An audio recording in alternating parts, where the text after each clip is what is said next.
os nossos astrólogos ocidentais, eles não fazem observações diretas entre eventos terrestres e as constelações do céu. O céu astronômico real é uma fonte de inspiração inicial, mas o que importa para os astrólogos é esse céu virtual dos signos, como eu falei para vocês. Não sei se ficou claro para vocês. Poderia ser um zodíaco de 13 signos, como os astrônomos falam? A resposta é sim, poderia. No caso dos astrônomos, eu até penso assim, já que foram eles que levantaram essa poeira toda, né? O que precisaria ser feito então para nós termos um 13º signo, tá? Lembrando que quando os astrônomos falam de um 13º signo, eles não estão pensando nesse céu representativo típico da astrologia, eles estão pensando no céu astronômico real. Penso eu que já haveria uma grande dificuldade aí, porque os astrônomos, ou os astrólogos que quisessem considerar esse 13º signo, eles precisam de uma referência fixa mediadora para poder fazer a correlação entre eventos terrestres e eventos celestes. Então, fazer só a observação do céu astronômico real, tentando estabelecer correlações com eventos terrestres, eu acho que vai ficar muito difícil. Provavelmente os astrólogos mais antigos já tentaram, os astrólogos assim, de 4.000 anos, 3.000 anos atrás, já tentaram fazer isso e ou não conseguiram, ou conseguiram, mas com resultados muito limitados.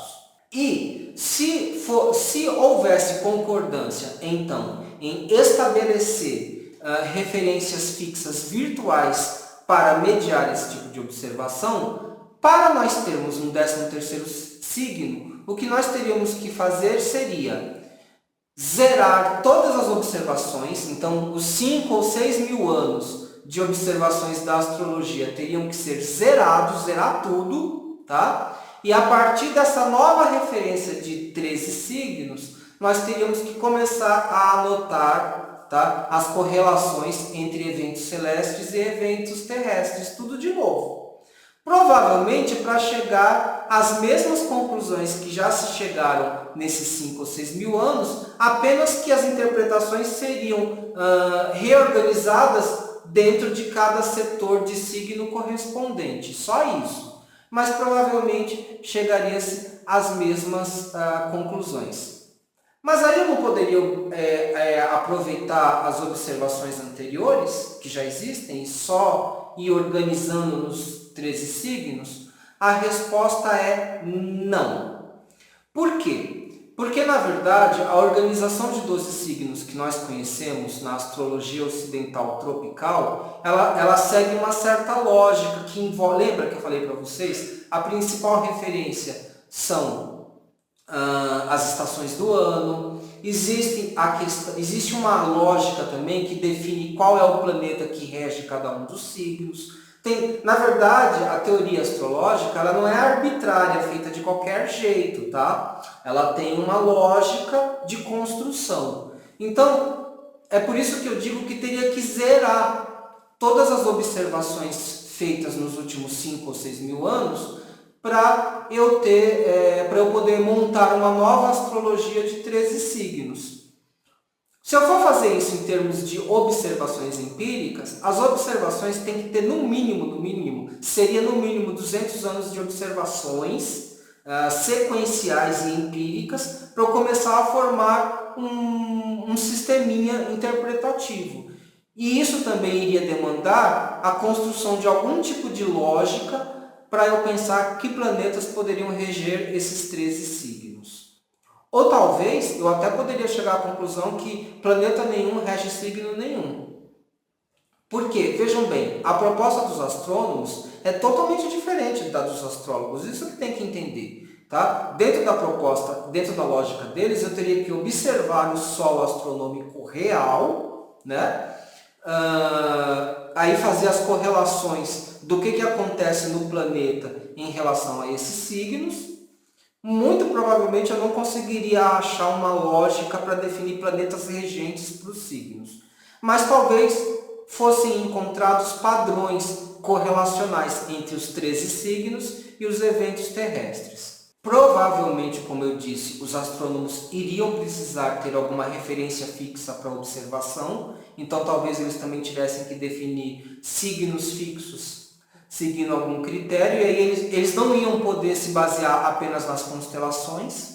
E outra coisa que ocorre é que no caso dos astrônomos, se eles fossem fazer essas correlações, eles poderiam usar o método estatístico, coisa que os astrólogos anteriores ao século XVIII não puderam fazer. Tá? Os astrólogos antigos, eles eram empiristas, eles eram empíricos, o conhecimento deles os registros são empíricos, que é inclusive o que dá base de realidade para eles, mas não eram baseados no método quantitativo estatístico que existe atualmente.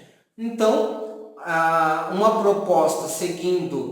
proposta de astrologia seguindo a crítica dos astrônomos de Minnesota poderia levar em conta a estatística para construir um sisteminha interpretativo.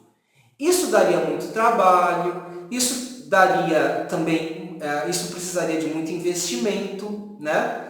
Só que o que acontece? Como a astrologia não é vista como ciência, nós não teríamos órgãos governamentais fornecendo investimento para esse tipo de pesquisa, né? Então, vamos imaginar que alguém chegasse com um projeto de construir uma nova astrologia, segundo o critério da astronomia, de criar 13 signos, tá? De levar em conta 13 signos baseado em 13 constelações.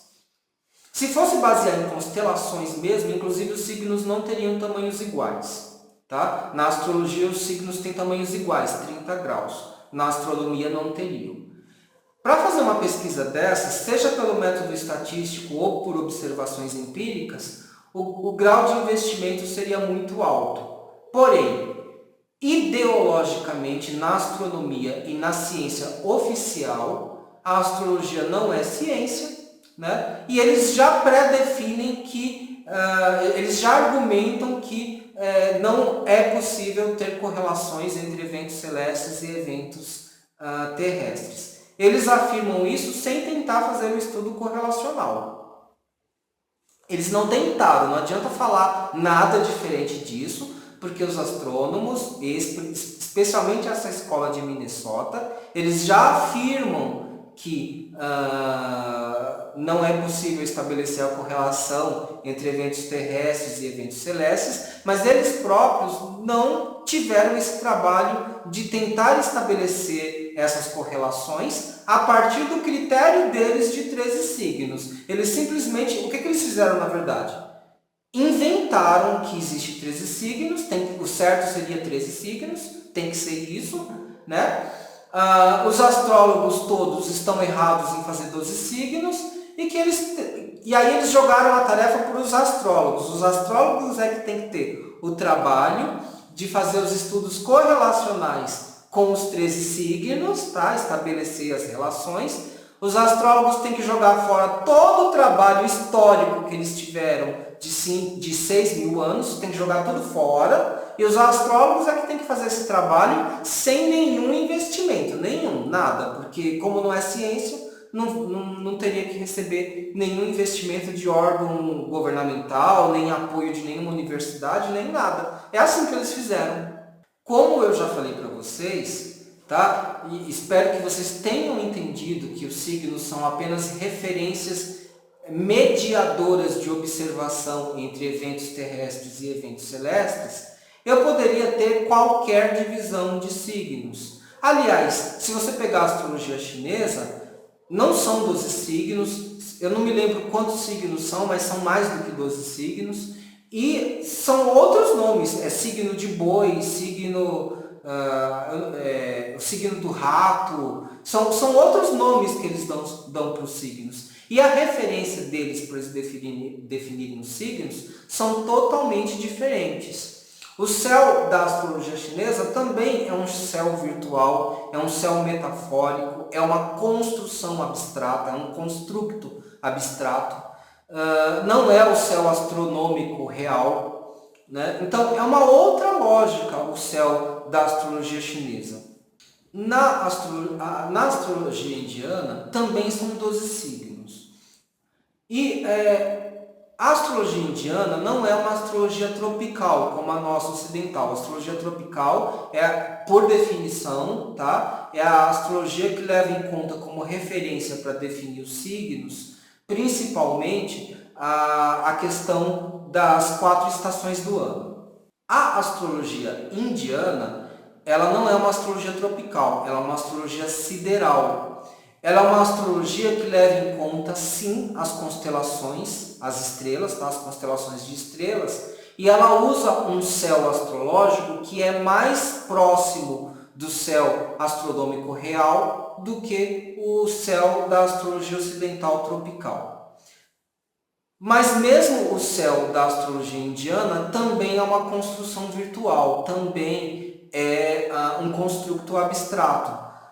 Tanto é que, entendam bem isso, se eu levar em conta o céu astrológico real, que é o que os astrônomos de Minnesota fazem, as constelações, os signos do zodíaco teriam que ter tamanhos diferentes, não seria 30 graus para cada signo.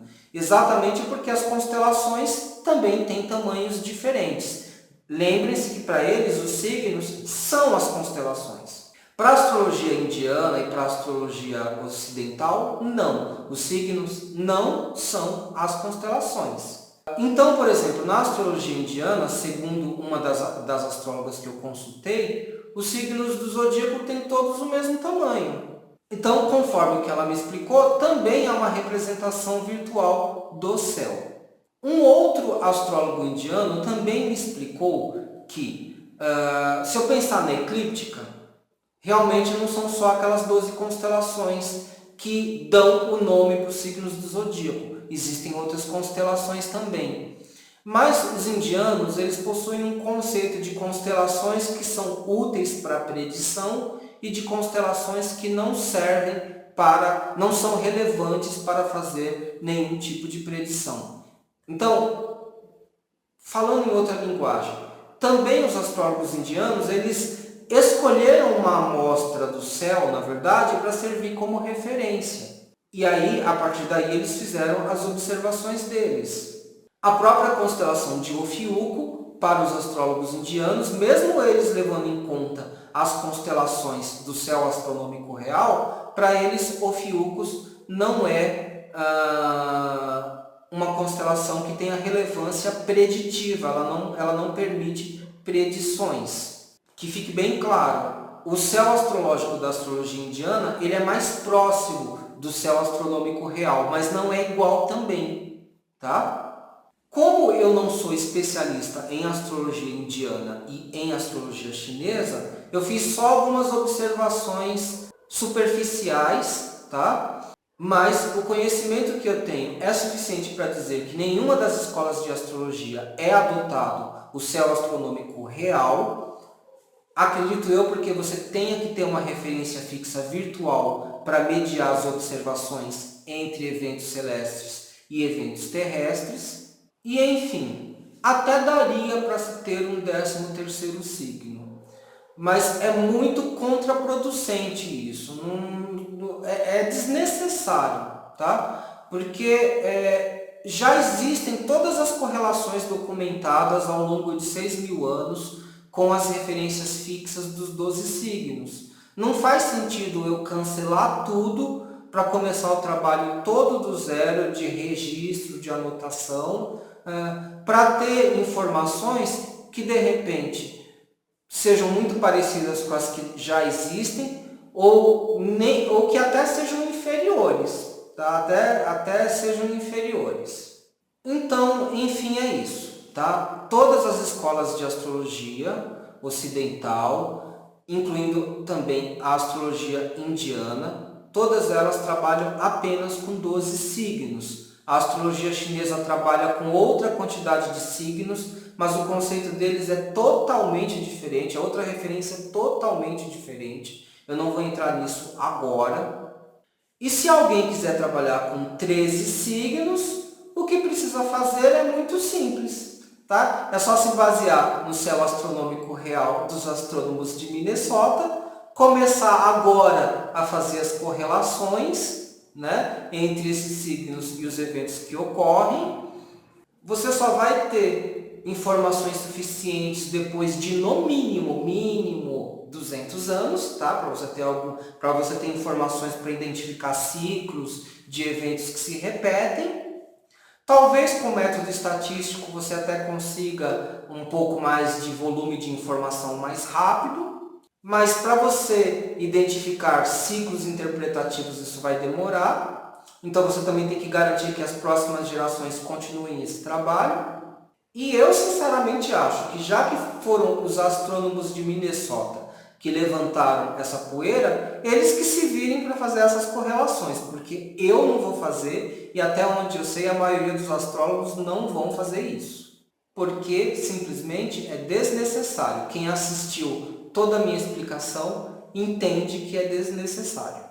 Esse assunto não se encerra por aqui, tá?